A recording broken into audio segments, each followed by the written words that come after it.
All right, everybody, welcome to another deep dive. You guys wanted to tackle divine mercy in my soul, so let's do it. St. Faustina's diary. Um, it's intense. It really is. It's not your average spiritual reading, that's for sure. No kidding. We're talking mystical visions, conversations with Jesus, even a few run-ins with the devil himself. And yet somehow she makes it relatable. You know, what's fascinating to me is how she talks about these incredible experiences, but also these very human struggles, like doubt, fear, even that temptation to judge ourselves and others. Right. Like in entry 132, she's talking about confessors and how some are really great until things get tough. Who hasn't been there? Exactly. It highlights this very human element of spiritual life, which I think is comforting in a way. You know, even someone having these extraordinary experiences still grapples with the same stuff we all do. Totally. It's like, okay, maybe divine mercy isn't just for saints then? Exactly. And that's what Saint Faustina really drives home. It's not some exclusive club. Yeah. It's for everyone, especially when we feel most human, most flawed. Okay, so let's dive into that. What does divine mercy actually mean? It's everywhere in this diary, but what's the core message? Well, she uses this word incomprehensible a lot. It's like she's trying to put words to this almost overwhelming infinite love of God, this mercy that's so vast, it just overshadows even our darkest moments, our worst mistakes. I did notice that word popping up. It's like she's trying to describe a color nobody's ever seen before. Yes. And I think that's why she talks so much about the image of divine mercy. Remember, Jesus specifically asked her to have it painted. You mean the one with the rays of light coming from his heart? I've always wondered about that image. That's the one. It's like a visual representation of what words can't quite capture. Those rays symbolize the blood and water that flowed from Jesus' side when he was crucified. It's God's love poured out for us, even in his suffering. Okay, that's beautiful and all, but it's not like just having the picture is a magic solution, right? Yeah. There's got to be more to it. You're picking up on something really crucial there. It's not a magic charm. St. Faustina is very clear about that trust in divine mercy goes hand in hand with action, with actually loving others. So it's a two-way street. I can't just sit here hoping for the best. You got it. We receive this incredible mercy, and it compels us to become that mercy for others. It's about letting that love flow through us out into the world. So less about grand gestures, more about the everyday stuff, the small acts of love and kindness. Exactly. And we see this throughout the diary, even in how St. Faustina interacts with those around her. Like there's this one part where she's on retreat feeling totally overwhelmed with doubt, wanting to back out. I think we've all been there at some point. What happened? So she turns to Jesus, right, looking for reassurance, and he tells her, "Do not fear, I myself will make up for everything that is lacking in you." But, and this is important, he also really stresses obedience and trust in her confessor. So it's like, Yeah. he's saying, look, I'm here for you. I've got this. But you also need to lean on the support you have. Exactly. It's about grace meeting us where we are in our very human experiences. That's a good point. This reminder that we're not alone in this, even when we feel like we're drowning in doubt. But there are some parts of this diary that are pretty intense. She talks about God's justice, souls, suffering, even her own encounters with the devil.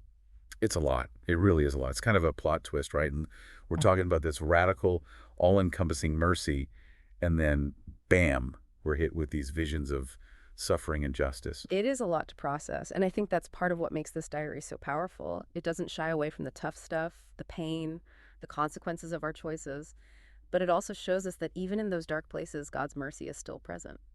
So we're not supposed to pretend everything is sunshine and roses. Not at all. It's about trusting that even when we don't understand what's happening, even when things seem bleak, God is still with us. He's still working to bring good out of even the most difficult situations. And remember, his ways are not our ways. He sees the bigger picture. Okay, that makes sense. It's like when there's a huge storm raging outside and you're huddled inside feeling scared, but then you remember that storm is part of a much larger weather system that's ultimately necessary for life to flourish. It's still scary. But knowing there's a bigger contest can be kind of reassuring. Exactly. And St. Faustina actually experiences something similar in entry 423. She's caught in this terrifying storm, and naturally she's praying for it to stop. But then she hears these words almost like a whisper in the wind. "Oh my God, even in the punishments you send down upon the earth, I see the abyss of your mercy." It's like she's being shown that even in those things we might perceive as punishments, God's mercy is still actively at work. Wow, that's powerful. Yeah. So how do we tap into that? How do we learn to see God's mercy even in the tough times? Well, St. Faustina talks a lot about the importance of trust, of completely surrendering to God's will, even when we don't understand it. And she's not just talking the talk, she's walking the walk. Like, in one entry, she describes feeling this intense urge to start carrying out God's wishes, but she has no idea what those wishes are or how to accomplish them. It takes a huge leap of faith to say yes to something like that. It does. It reminds me of that feeling you get when you're about to jump off a diving board for the first time. Mm-hmm. You're excited, but also terrified because you're not totally sure what's going to happen once you let go. And that's exactly the kind of trust St. Faustina is talking about, that willingness to take the plunge, even when we're afraid, knowing that God will catch us. That really resonates with me, especially in the context of divine mercy. It's like, okay, God's got this. I don't have to figure it all out on my own, but it would be helpful to have some practical steps. Yeah. Does she offer any concrete examples of how to actually live out this message of divine mercy? She absolutely does. In fact, sprinkled throughout the diary are these very specific practices and devotions that Jesus instructed her to share with the world. He even gives her specific dates and timelines. Like, for example, the Feast of Mercy. Right, I've heard of that. It's more than just a random Sunday, isn't it? Way more. See, in entry 570, Jesus specifically tells St. Faustina that the Sunday after Easter is to be designated as the Feast of Mercy. He's very explicit about it. And on that day, priests are to preach about his unfathomable mercy. Okay, so it's a big deal. But it's not just for Catholics, is it? That's the best part. In entry 699, Jesus describes this feast as a refuge and shelter for all souls, and especially for poor sinners. It's an open invitation, no matter where you're at on your spiritual journey. No, that's a message I think we can all get behind, especially those of us who feel like we've made our fair share of mistakes. And remember, divine mercy is all about embracing those imperfections, recognizing that we all fall short. But Jesus doesn't stop there. He also gives St. Faustina specific prayers to share, like the Chaplet of Divine Mercy. Oh, right. The one where you pray using rosary beads. I've seen people praying that. What's the significance there? It's powerful stuff. The chaplet focuses on the wounds of Jesus and pleads for his mercy on the entire world. But here's the kicker. It comes with some incredible promises attached to it. And by promises, I mean straight from the source. Okay. Now, I'm really intrigued. What kind of promises? Well, in entry 1075, Jesus says, and I'm quoting here, "Souls who spread the honor of my mercy, I shield through their entire lives as a tender mother her infant, and at the hour of death I will not be a judge for them, but the merciful Savior." Talk about a spiritual safety net. Wow, that's a pretty amazing offer. So to recap, we've got the Feast of Mercy, the chaplet. Anything else? You know it. Don't forget about the image of divine mercy. Remember how we were saying it's like a visual representation of this profound concept? Well, in entry 327, Jesus tells St. Faustina, "By means of this image, I shall grant many graces to souls, so let every soul have access to it." So it's not just a pretty picture to hang on the wall. Definitely not. And the graces aren't just for the individual either. In entry 420, St. Faustina describes seeing this image during a procession, and suddenly the rays of light from the image shoot out, blanketing the entire world. It's like a spiritual force field, protecting everything and everyone. Exactly. And that force field is powered by trust, by surrendering to this love that's bigger than ourselves. But it's not just about these external practices and devotions. St. Faustina also digs into the nitty-gritty of her own personal spiritual practices. Like what? What did she do on a daily basis to cultivate that relationship with divine mercy? Well, in entry 1549, she talks about striving to live in a spirit of faith, accepting everything, the good, the bad, the ugly, with submission and gratitude. And get this, she challenges herself to examine the motivations behind her actions, always seeking to put God first. Oof, that's a tough one. Putting aside your ego and your desires to truly focus on what God wants, that takes serious discipline. It does. But that's the heart of what St. Faustina is trying to teach us about divine mercy. It's not a passive thing. It's about actively aligning your will with God's will. It's about letting go of control and allowing God to work through you, even when it's hard, even when it doesn't make sense. So it's about surrendering to that bigger plan, even when we can't see the whole picture. Exactly. And it's interesting because in entry 1466, St. Faustina perfectly sums up this feeling. She says, "My senses are transfixed with joy when God grants me a deeper awareness of that great attribute of his, namely, his unfathomable mercy." It's like she's experiencing this incredible joy just by opening herself up to this mystery, this love that's beyond human comprehension. It's like that moment when you finally come up for air after being underwater for what feels like forever. There's this incredible sense of relief, of gratitude, just to be breathing again.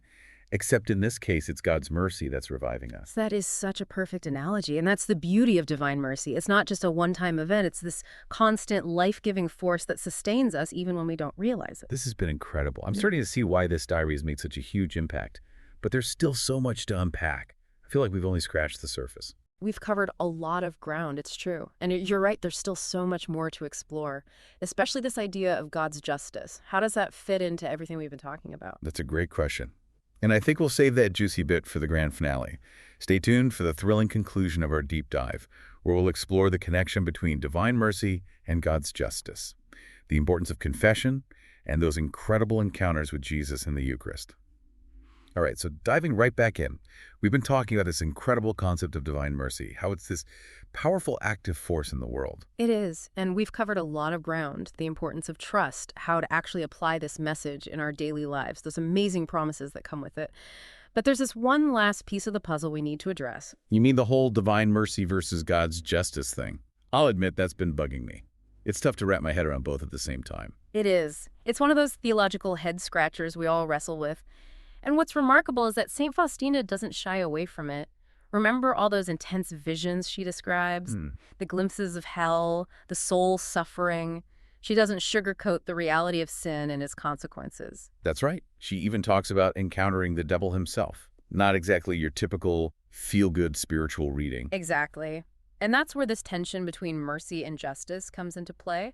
But what Saint Faustina ultimately reveals is that they're not actually in opposition. They're two sides of the same coin. Okay, now you're really going to have to break that down for me. How can mercy and justice be two sides of the same coin? Well, think about it this way. God's justice is about setting things right, about restoring a kind of balance to the universe. Right. And his mercy, that's all about providing a pathway back to that balance, a way to be reconciled with him, even when we've messed up big time. So it's less about punishment for the sake of punishment and more about helping us to understand the consequences of our actions and ultimately drawing us back to him. Precisely. It's like a parent disciplining their child. It's not about inflicting pain. It's about guiding them toward making better choices, toward becoming better versions of themselves. And this is where St. Faustina's insights are so valuable. Okay, I'm following you. So how does this actually play out in our lives?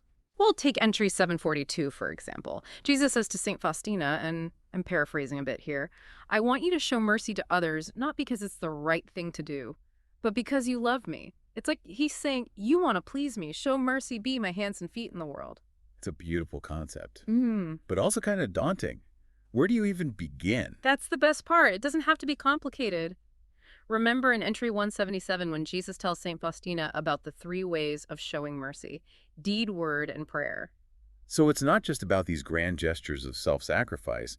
It can be as simple as a kind word, offering a listening ear, or just taking the time to pray for someone who's struggling. Exactly. It's about bringing that same mercy we receive from God into all of our interactions, even the seemingly insignificant ones, because you never know when a simple act of kindness might be the very thing someone needs to experience that touch of God's mercy.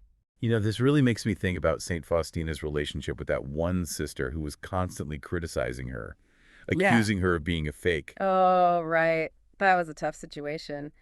But even then, remember what Jesus tells St. Faustina? He reminds her to focus on her own spiritual journey and to respond with, you guessed it, love and kindness, no matter how challenging it gets. It's like putting that love your enemies thing into practice, which, let's be honest, is way easier said than done. It's definitely not always easy, but it's in those moments when we choose love over anger, forgiveness over resentment, that we're tapping into the true power of divine mercy. It's about breaking those cycles of negativity and offering grace instead. I like that. And we can't forget about the importance of confession. St. Faustina talks a lot about how it cleanses our souls and renews our relationship with God. And she doesn't treat it like a chore or an obligation either. In one entry, she even describes her own approach to confession, how she reflects on her shortcomings and strives for something called perfect contrition. Perfect contrition? What does that even mean? It's about going beyond just feeling sorry for messing up. It's about having this deep, genuine sorrow that comes from realizing you've hurt someone you love, in this case, God. It's about recognizing that our sin, even the little stuff, has real consequences, but also that God's love for us remains unchanged. It's powerful stuff. It's like hitting the refresh button on your relationship with God. Exactly. It's about stepping back into that right relationship with him, recognizing our need for his mercy and allowing him to restore us. It's interesting how this all ties back to the Eucharist. It seems like every aspect of divine mercy, from receiving it to sharing it, revolves around that encounter with Christ. It's no coincidence. Remember how Saint Faustina talks about her own experiences receiving the Eucharist? How she describes those moments as being filled with this incredible intimacy and love? It was clearly a powerful experience for her. She even mentions this one time in Entry 1658, when she accidentally receives two hosts during communion. And Jesus actually gives her a reason for it. He says, "You receive those two hosts because I delayed my coming into this soul who resists my grace." It's like he's highlighting the importance of approaching the Eucharist with a heart that's open and receptive to his grace. It's a powerful reminder that it's not just a ritual or an empty tradition.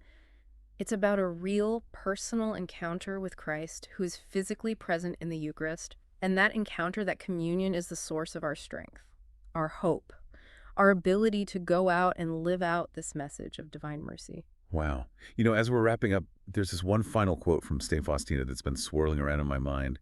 In Entry 1813, she says, "Oh, my Jesus, I understand that your mercy is beyond all imagining, and therefore I ask you to make my heart so big that there will be room in it for the needs of the whole world."